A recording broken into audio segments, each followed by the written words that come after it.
Урматтуу кесиптештерим, мына жаңы жылдан баштап биздин жарандарыбыз көчөдө түкүрсө 5000 сом штраф салып атат. Аны кууп топулон кылып милициялар кармап аракет кылып атат да. Бул жакшы эмес.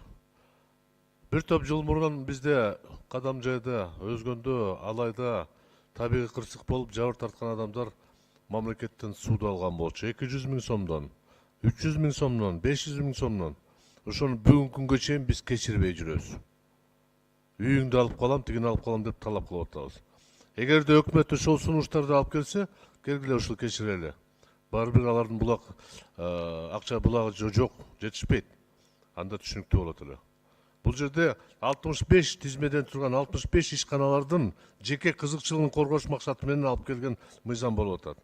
Мына анализдеген өздөрүнүн жазган кагазында 409 миллион штраф пеня болсо, анын ичинде 12,5 миллион гана дыйкандарга тийиштүү экен.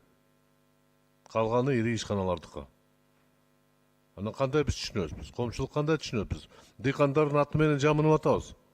Алардын карызы болгону штрафы 12,5 миллион сом. Кандай болбош керек? Бул туура эмес кадам болуп атат да. Мен ойлоп атам, бул жерде жеке ишканалардын кызыкчылыгын коргой турган кадамдардын белгиси болуп турат. Ошондуктан бул мыйзамды коррупциялык экспертизага жиберишибиз керек. А биз аны аяктан жоготуп, буяктан кечиргенге укук жок эч кимдики. Мен төлөп атам соцфондко, эмне үчүн башкасы төлөбөш керек? Сиз төлөп атасыз соцфондко, эмне үчүн башканы бошотуш керек?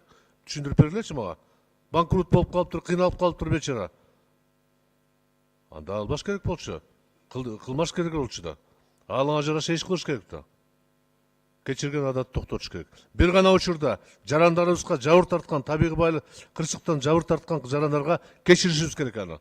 Ошону алып келгиле бизге. Биз колдоп берели. Ал жерде эле чоң сумма эмес да.